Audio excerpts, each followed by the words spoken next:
Study IQ IAS, अब तैयारी हुई affordable. Have you ever seen the list of most haunted places in India?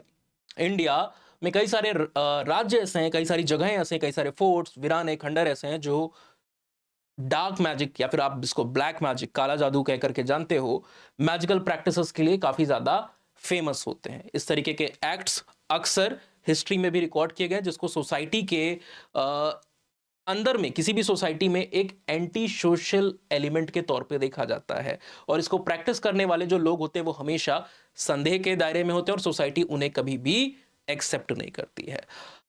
Religion की हमने कई बार बात की हुई है। एंथ्रोपोलॉजी के अंदर पेपर 1 में यूनिट 5 जो कि रिलीजन है, वहां पर हम कई सारे मैजिको रिलीजियस फंक्शनरीज के बारे में पढ़ते हैं, यानी कि ऐसे लोग जो कि मैजिक और रिलीजन के स्पेशलिस्ट होते हैं किसी भी सोसाइटी के अंदर में। फॉर एग्जांपल साइंस में एक्सपर्टीज और स्पेशलाइजेशन को रखने वाले को आप साइंटिस्ट कहते हो, ठीक है। जिसको दवाइयों की, इन सारी चीजों की आप बहुत सारी नॉलेज है, जिसने उसमें पढ़ाई की हुई है, उसको आप फार्मासिस्ट कहते हो। आप देखते हो कि किसी को अर्थ साइंसेस की जो नॉलेज है उसके में, जिसके पास प्रैक्टिस है, उसको आप जियोलॉजिस्ट कहते हो। तो ऐसे ही अलग अलग एक्सपर्ट्स होते हैं।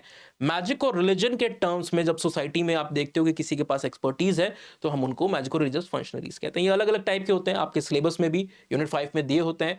उसमें से दो इंपॉर्टेंट टर्म्स जो बच्चों को थोड़े से कंफ्यूजिंग लगते हैं और उन्होंने सुने भी नहीं हुए, that is shaman and medium. Other terms like witches, sorcerers, ये फिर भी इंसानों ने सुना हुआ है ना। जादू, जादूगरनी, जादूगर, ये टर्म सुना हुआ है आपने। प्रॉफिट और प्रीस्ट वाला जो टर्म है ये भी आपने सुना हुआ है। पर मीडियम और shaman, if you are not from anthropology background और from religious studies, then definitely ये टर्म्स आपने नहीं सुने होते हैं। पर हर एक सोसाइटी में, खासकर जो प्रिमिटिव सोसाइटीज होती हैं, उनके बीच में आपको ये इंडिविजुअल्स जरूर देखने को मिलते हैं। इंडिया में रूरल इंडिया के कंसेप्ट के साथ अगर चाहो तो आप इसको रिलेट करके देख सकते हो। अक्सर वैद और जो मेडिसिन मैन का कंसेप्ट होता है वो आपस में कई ज्यादा मिलता रहता है, और शमन और ओझास का जो कंसेप्चुअलाइजेशन है वो भी स्ट्रक्चर और आउटलाइन में कई सारे एंथ्रोपोलॉजिस्ट के हिसाब से मैच कर रहा होता है। पर that is not definitely the same thing. Exactly होता क्या है, डिफरेंस क्या है इनके बीच में, हम आज यहां पर इस वीडियो में जानेंगे। नमस्कार, मेरा नाम उत्कर्ष सिंह। स्टडी IQ के इस वीडियो में हम आज बात करेंगे व्हाट इज शमन एंड मीडियम। बेसिकली अगर आप कॉमनैलिटी देखोगे दोनों के बीच में, कॉमन क्या है इन दोनों के बीच में, they both are magico religious functionary. जैसे हमने बताया साइंस में एक्सपर्टीज रखने वाले साइंटिस्ट, वैसे ही मैजिको रिलीजन में एक्सपर्टीज रखने वाले मैजिको रिलीजियस फंक्शनरीज कहलाएंगे। अब इसमें से पहला हमने नाम ले लिया शमन का और दूसरा हमने नाम ले लिया मीडियम का, ठीक है। शमन को आप अक्सर देखते हो, या फिर मीडियम को, एक और कॉमनैलिटी है कि ये दोनों के दोनों किससे कम्युनिकेट कर रहे हैं? They are communicating with the spirit. They are communicating with spirit. आत्माओं से संपर्क को स्थापित कर रहे होते हैं ये जो शमन्स हैं और मीडियम है। खासकर आपको प्रिमिटिव सोसाइटीज, ट्राइबल सोसाइटीज में बहुत ही आसानी से आप इनको पा सकते हो। उनके बीच में, ट्राइबल सोसाइटीज के बीच में, they are like very usually, very casually spotted, ठीक है। पर अंतर क्या है?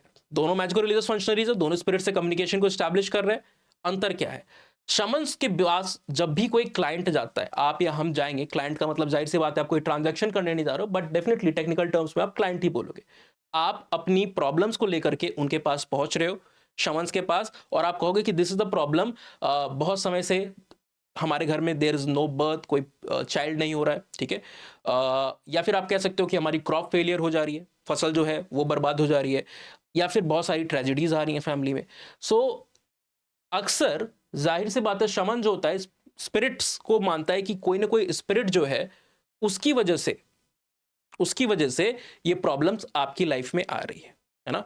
तो वो कम्युनिकेट करने के लिए वो ट्रेवल करता है, उसकी बॉडी तो धरती पे रहेगी, पर वो ट्रेवल करके ले जाएगा दूसरे दुनिया में, है ना। दूसरी दुनिया में जाएगा, आत्माओं के लोक में जाएगा। In the other world the shaman will go and try to communicate with the spirit that is causing problem in your life. अब कई बार आप देखते हो कि शमन्स जो होते हैं, आपने कई बार मूवीज में भी शायद ऐसी चीजों को देखा होगा कि जब कोई आत्माओं से संपर्क स्थापित कर रहा है तो उसकी बॉडी बहुत अजीब से मूवमेंट कर रही है ना। बहुत अजीब से, जैसे आप एपिलेप्सी में देखते हो तो एपिलेप्टिक मूवमेंट कर रही है, इंसान अजीब अजीब तरीके से सर को हिला रहा है, हाथ पैर हिला रहा है, और बहुत ही ज्यादा फिजिकल टर्मोइल आपको वहां पर देखने को मिलता है, आपको फिजिकल टर्मोइल आपको देखने को मिलता है, ठीक है। सो इस तरीके के जो शमन होते हैं जिनके केस में आपको देखने को मिल रहा है ये बॉडीली मूवमेंट मौजूद है, ये कई जगहों पे कई सोसाइटीज में आपको देखने को मिलता है। साइबेरियन समन्स को इस तरीके से हमने देखा हुआ है, और ये इसलिए होता है बेसिकली क्योंकि जब वो दूसरे दुनिया में जाकर के स्पिरिट से कम्युनिकेशन को स्टैब्लिश करे तो that is not an easy process, वहां पर दिक्कत होती है।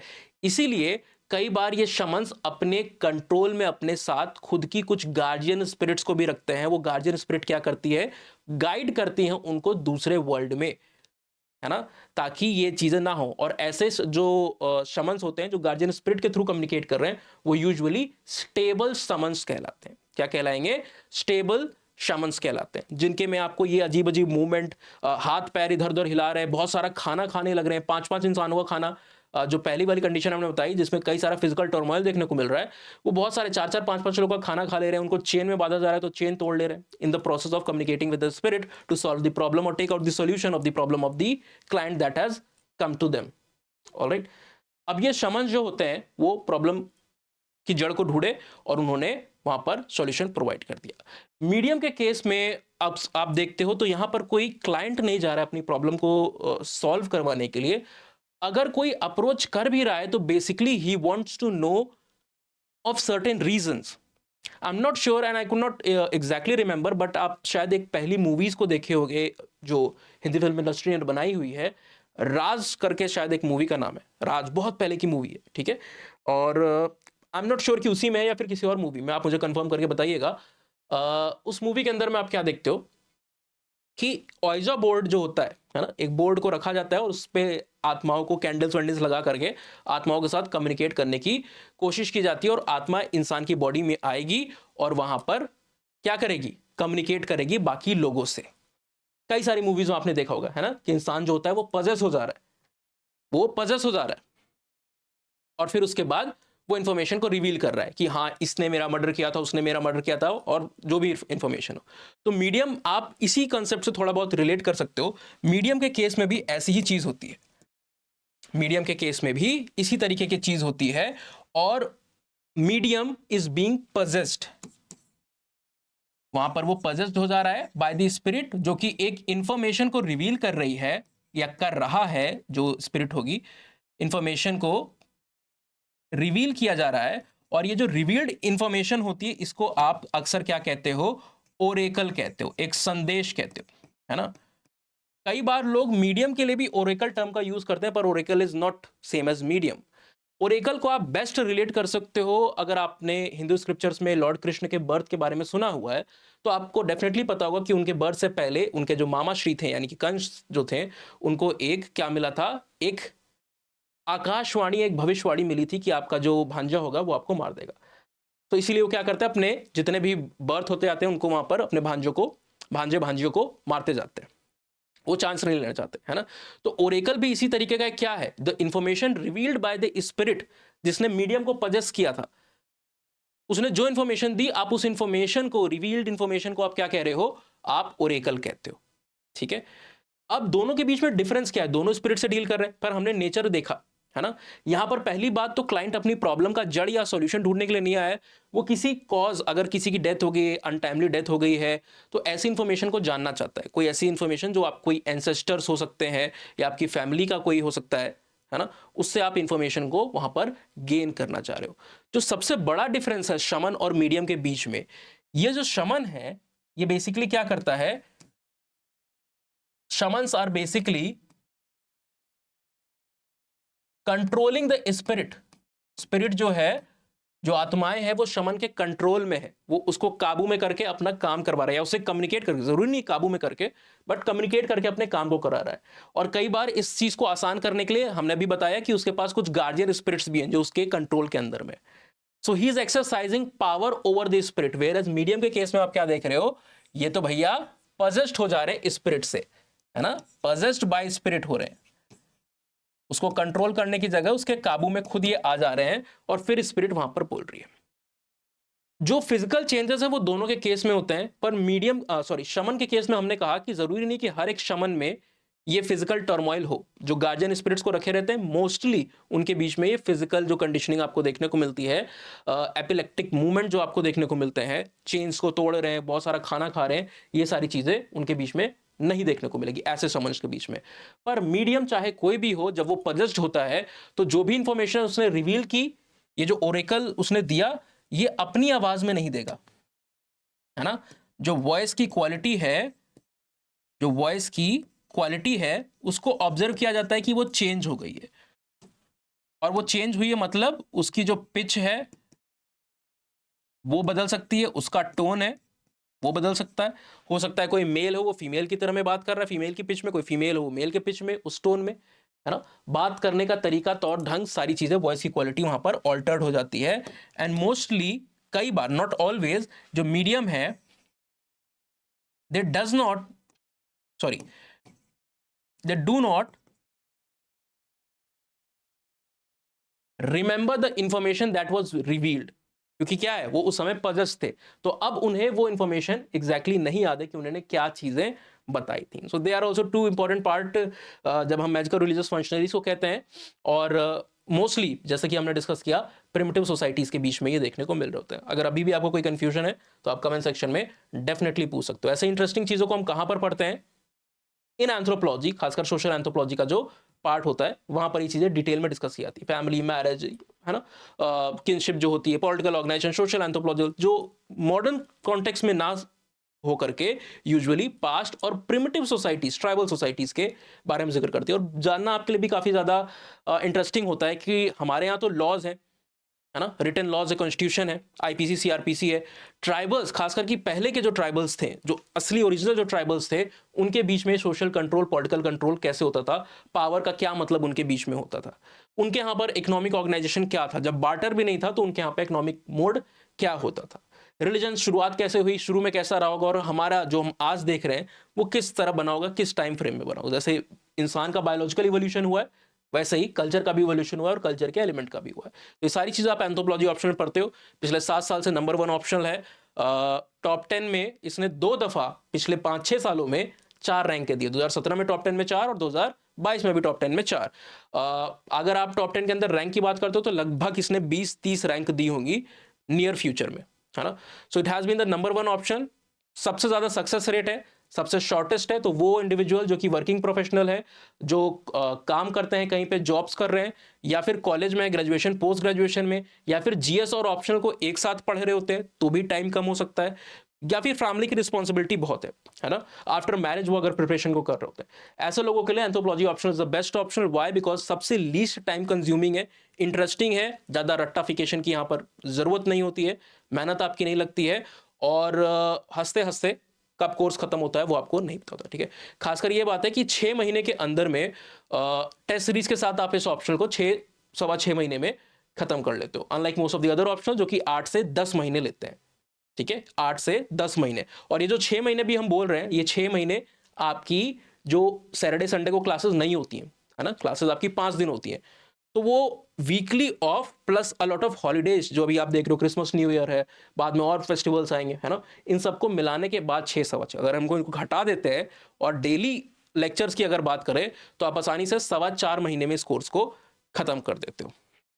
ऑलराइट, सो अगर आपको इस ऑप्शन में पार्टिसिपेट करना है, इसकी सक्सेस जर्नी में आपको भी जुड़ना है, तो हमारे बैचेस जो न्यू ईयर दिसंबर के बैचेस हैं, वो न्यू ईयर सेल के अंतर्गत में इस प्राइस पे अवेलेबल है, दैट इज 14,999, है ना। अमेजिंग प्राइजेस हैं, एंड कई बच्चों को लगता है कि प्राइजेस कम हुए मतलब कुछ हट गया होगा यहाँ से, कुछ भी हटा नहीं है। टेस्ट सीरीज जो आपकी है, जिसमें 1-2 नहीं 8 सेक्शनल और 4 फुल लेंथ पेपर है, वो भी अवेलेबल है। वैल्यू एडिशन मटेरियल भी अवेलेबल है। रिकॉर्डेड लेक्चर पूरा टाइम का आपको वहां पर मिलेगा, यानी कि कोर्स खत्म होने के बाद भी आप लंबे समय तक आप वहां पर वीडियोस को देख सकते हो। अपार्ट फ्रॉम दैट, ये जो हमने बात की, आपको क्लास की PPTs, handwritten notes, crux, ये सारी चीजें बैचेस में मिलने वाली है, वन स्टॉप सॉल्यूशन, ताकि आपको इधर उधर ना देखना पड़े। एडमिशन के समय आपको कोड याद रखना है, एक कोड स्टडी IQ के हर एक प्रोग्राम के लिए, दैट इज US लाइव और US लाइव, इस कोड को आपको अप्लाई करते हुए चलना है। ऑप्शन से भी ज्यादा आपका प्रेजेंट टाइम में, आज की डेट में, फोकस किस चीज पे होना चाहिए? जो प्रीलिम्स एक एक दिन करके आपके करीब आता जा रहा है, आपके नजदीक आता जा रहा है, तो उस पर फोकस को बढ़ाइए। और हमने आपके लिए सक्सेस एंड प्रीलिम्स को यहाँ पर लॉन्च किया हुआ है, जो बैचेस हैं SIP प्रोग्राम के, जो आपकी प्रीलिम्स की पूरी जर्नी को वन स्टॉप सॉल्यूशन के तौर पे यहाँ पर कवर कर रहे होते हैं, बेहतरीन फैकल्टीज के साथ, टाइमली और ऑर्गेनाइज कंटेंट, जो कि स्टैंडर्ड बुक्स, NCERTs, जो डायनेमिक पोर्शन है, करंट अफेयर्स, हर एक चीज को, न्यूज, मैगजीन, सारे इंपॉर्टेंट रेलिवेंट चीजों को एक जगह पे आपके लेकर के आ रहा है। वो क्या है? SIP program. तो क्लासेस जस्ट स्टार्ट हुई है, बैच भी अब बंद होने वाले हैं। जब आप इस वीडियो को देख रहे हो तो 1-2 दिन में बैच यहाँ पर बंद हो जाएंगे। और अभी आप सेल के दौरान में, न्यू ईयर सेल के अंतर्गत में अगर एडमिशन लेते हो using the code US Live, तो आपको 6999 में मिल जाएगा। कोड आपको याद रखना है, दैट इज US Live। और ये सारी सेल जिसका हम बात कर रहे हैं, ये 2 तारीख को खत्म हो जाएगी, है ना। ऐसा नहीं कि हफ्ते भर के लिए, 10 दिन के लिए है। ये 28 को स्टार्ट होगी, 28 को स्टार्ट है और खत्म कब हो रही है? 2 तारीख को। सो आपको उससे पहले एनरोलमेंट को इंश्योर कर लेना है, ठीक है। और इसके ऊपर हमने डिटेल वीडियो भी बनाया हुआ, आप चाहो तो उसको भी देख सकते हो। प्लस ऑप्शन हो गया आपका, प्रीलिम्स की भी तैयारी होगी, पर बाकी भी तो UPSC में सिर्फ इतना ही तो नहीं है। पूरे UPSC को अगर आपको नजर में रख करके चलना है और इस पॉइंट के अंदर में अपने स्टेप्स को फॉर्म करना है, सो 21999 में फाउंडेशन बैचेस भी हमारे अवेलेबल, ठीक है। जो P2I के बैचेस है, US Live का कोड लगाइए और वो भी आपको इस समय 21999 में मिल जाने वाला है। ये कोड आप लगाते हो तो एक तो आप चाहे P2I ले रहे हो, चाहे स्टेट PCS ले रहे हो, चाहे ऑप्शन ले रहे हो, कोई भी कोर्स होते हो, मैक्सिमम डिस्काउंट तो मिलता ही है। प्लस साथ साथ आपको personalize guidance of the optional, anthropology optional भी मिल जाती है through social media handles. For example, अभी आप SIP में एडमिशन ले रहे हो और ऑप्शन में आपने लिया नहीं है, या फिर आप बाद में लेने का सोच रहे हो, ठीक है, थोड़े समय बाद भी अगर आप लेना चाह रहे हो, तो आपके लिए बेस्ट क्या है?